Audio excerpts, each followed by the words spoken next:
नमस्कार दोस्तों, आप सभी का स्वागत है टेनिस एल्बो वीडियो सीरीज़ के इस तीसरे वीडियो में। अब तक हम लोगों ने ये बात किया कि टेनिस एल्बो बीमारी किन किन लोगों में सामान्यतः पाई जाती है, टेनिस एल्बो के क्या क्या लक्षण होते हैं, क्या क्या इसके कारण होते हैं और किस तरह से इस बीमारी का डायग्नोसिस किया जाता है जब भी आप अपने चिकित्सक के पास में जाते हैं। इस वीडियो में हम लोग बात करेंगे कि टेनिस एल्बो में ट्रीटमेंट ऑप्शंस हमारे पास में क्या क्या उपलब्ध होते हैं और किस तरह से इसका ट्रीटमेंट किया जाता है। तो दोस्तों, सबसे पहले हम लोगों को ये जानना ज़रूरी है कि टेनिस एल्बो बीमारी का जो इलाज है ये डिपेंड करता है कि किस स्टेज में आप अपने चिकित्सक के पास में गए हैं, मतलब कि आपके मुख्य लक्षण क्या क्या हैं। सामान्यतः जब भी आप अपने चिकित्सक के पास में जाते हैं तो आप बहुत ही एक पेनफुल कंडीशन में होते हैं, आपका ग्रिप स्ट्रेंथ में काफ़ी कमी होती है, आपको चीज़ों को उठाने में बड़ा दिक्कत आता है और आप अपना डेली एक्टिविटीज़ के काम भी नहीं कर पाते हैं। कई बार तो दर्द इतना अधिक होता है कि आपको सोने तक में दिक्कत आती है और रेस्ट पेन भी होता है। तो इस स्थिति में आपके चिकित्सक का जो पहला उद्देश्य होगा वो ये होगा कि आपके दर्द को और जो उसमें इन्फ्लामेशन है उसको कम किया जाए। तो इसके लिए जो सबसे पहली चीज़ बताई जा सकती है वो होता है सेक, जो कि आइस की फॉर्म में हो सकता है या कुछ फिजियोथेरेपी के मॉडलिटीज़ हो सकती हैं, जिससे कि सबसे पहले हम लोगों को इन्फ्लामेशन कम करना है। तो पहली चीज़, जब आप एक्यूट स्टेज में होते हैं तो आइस पैक आप अपने इस एरिया में लगा सकते हैं, जिससे कि वहाँ पे जो इन्फ्लामेशन हो रहा है, वो जो प्रोसेस हो रहा है जिसकी वजह से आपको काफ़ी ज़्यादा दर्द हो रहा है, उसको आप आइस लगा के यहाँ पे कम कर सकते हैं। दूसरी चीज़, आपको उसे रेस्ट देना होता है, क्योंकि जब भी आप अपना एक्टिविटीज़ कंटिन्यू रखेंगे तो इस एरिया में लोड बढ़ेगा और आपका दर्द और तकलीफ बढ़ सकती है। इस रेस्ट को देने के लिए एक तो आपका एक्टिविटी मॉडिफिकेशन होना चाहिए, मतलब आपके एक्टिविटी में जो भी समस्या है, जैसे आप एक्सटेंडेड रिस्ट करके काम करते हैं तो आपको अपनी पोजीशन को सुधारना है, आपको बहुत ज़्यादा ओवर यूज़ ओवर वर्क नहीं करना है, जैसे जो घरेलू कामकाजी महिलाएं होती हैं उनको थोड़ा सा लिफ्टिंग और इस तरह के कामों से बचाव किया जाना चाहिए। साथ ही आपके जो चिकित्सक होते हैं वो आपको एक टेनिस एल्बो ब्रेस देते हैं, जैसा कि आप इस चित्र में देख सकते हैं। ये ब्रेस बांधने का सही तरीका ये होता है कि ये जो एपिकोंडाइल होता है, ये जो उभरा हुआ हिस्सा होता है, इससे लगभग 3 से 4 उंगली नीचे आपको ये ब्रेस यहाँ पे इस जगह पे बांधना होता है।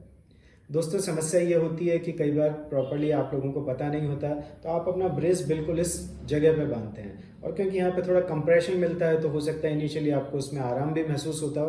तो हमेशा ध्यान रहे कि टेनिस एल्बो ब्रेस बांधने का जो सही स्थान होता है वो लगभग 3 से 4 उंगली नीचे लेटरल एपिकोंडाइल से। टेनिस एल्बो ब्रेस बांधने का प्रभाव ये होता है कि जब भी आप जो मूवमेंट यहाँ पे करेंगे, मतलब ये जो आपके मसल का एक्शन होगा, तो ये यहीं पे रुक जाएगा, लोड आपके ऊपरी हिस्से पे ये ट्रांसफ़र नहीं होगा। तो आपको रेस्ट देने के क्या क्या 2 तरीके हुए, आपको अपना थोड़ा सा एक्टिविटी मॉडिफिकेशन करना है, आइस लगाने से आपको इस पे आराम पड़ेगा, और तीसरी चीज़, यहाँ पे आप टेनिस एल्बो ब्रेस बांध के उसको थोड़ा सा आराम दे सकते हैं। इसके साथ ही आपके जो चिकित्सक हैं या आपके जो फिजियोथेरेपिस्ट हैं वो आपको स्ट्रेचिंग शुरू करते हैं, क्योंकि ये अवस्था में आपका मसल में थोड़ा सा खिंचाव है, आपके टिश्यू में भी थोड़ा सा खिंचाव है, तो स्ट्रेचिंग आवश्यक होती है। स्ट्रेचिंग और स्ट्रेंथनिंग के बारे में हम लोग एक दूसरा अलग वीडियो बनाएंगे।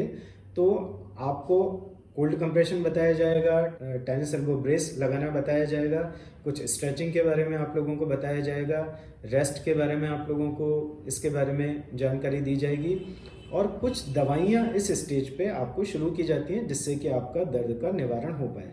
Those drugs are basically anti inflammatory drug, जो कि आपके इस एरिया में इन्फ्लामेशन को कम करती हैं। दोस्तों, एक बहुत ज़रूरी बात है जो कि आप लोगों को समझना आवश्यक है कि बेसिकली इन्फ्लामेशन की वजह से दर्द और सारी समस्याएं आपको हो रही हैं, परंतु इन्फ्लामेशन हीलिंग के लिए आवश्यक भी होता है। तो इसलिए जैसा कि मैंने आपको इस वीडियो के शुरुआत में बताया था कि डिपेंड करता है कि आप किस स्टेज में अपने चिकित्सक के पास में जाते हैं। एक्यूट स्टेज में हैं तो डेफिनेटली आपके पेन को, डिस्कम्फर्ट को, इन्फ्लामेशन को सबसे पहले कम करना पड़ेगा।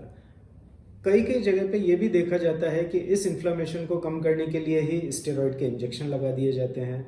आजकल स्टेरॉइड का इंजेक्शन बहुत ज़्यादा प्रचलन में नहीं है, परंतु इसका उद्देश्य भी जब भी रहा वो यही रहा कि आपका जो एक्यूट इन्फ्लामेशन है, जो एक सीवियर कंडीशन है उसको किसी तरह से काबू में किया जाए।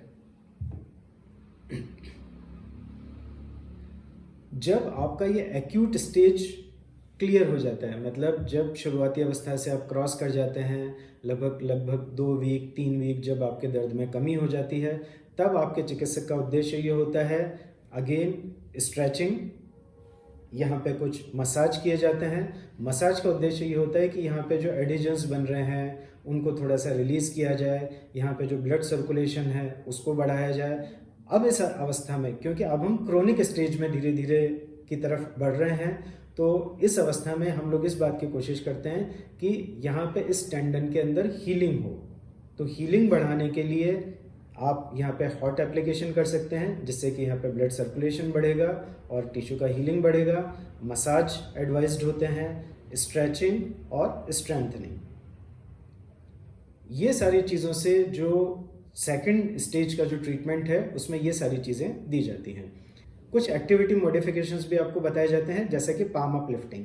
जैसे कि आप देख सकते हैं कि जब भी हम इस तरीके से किसी चीज़ को उठाते हैं, रिस्ट हमारा एक्सटेंडेड भी हो सकता है, तो वो अवस्था में यहाँ पे दर्द हमारा बढ़ेगा और लोड भी इन मांसपेशियों पर बढ़ेगा। तो आप क्या कर सकते हैं कि जैसे आपको किसी चीज़ को उठाना है, किसी लेडी को हैंड बैग ही उठाना है, तो वो अपने हाथ को सीधा करके पाम को ऊपर की तरफ करके इसको इस तरीके से उठाएं, जिससे कि बाहरी हिस्से में, एल्बो के बाहरी हिस्से में लोड कम आए और यहाँ पे फर्दर जो डैमेजेस हैं वो नहीं बढ़े। तो इस तरीके से हम लोगों ने ये समझा ट्रीटमेंट के लिए एक्यूट स्टेज के अंदर कोल्ड कंप्रेशन दिया जाएगा, टेनिस एल्बो ब्रेस दिया जाएगा, कुछ एक्टिविटी मॉडिफिकेशंस बताए जाएंगे।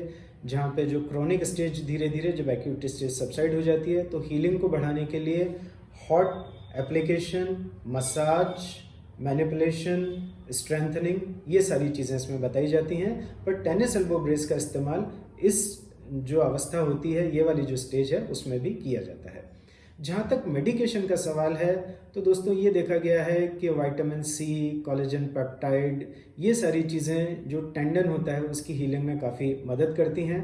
तो आपके जो चिकित्सक हैं वो इससे संबंधित दवाई जो कि टेंडन हीलिंग में थोड़ा सा मदद करती है वो आपको दे सकते हैं।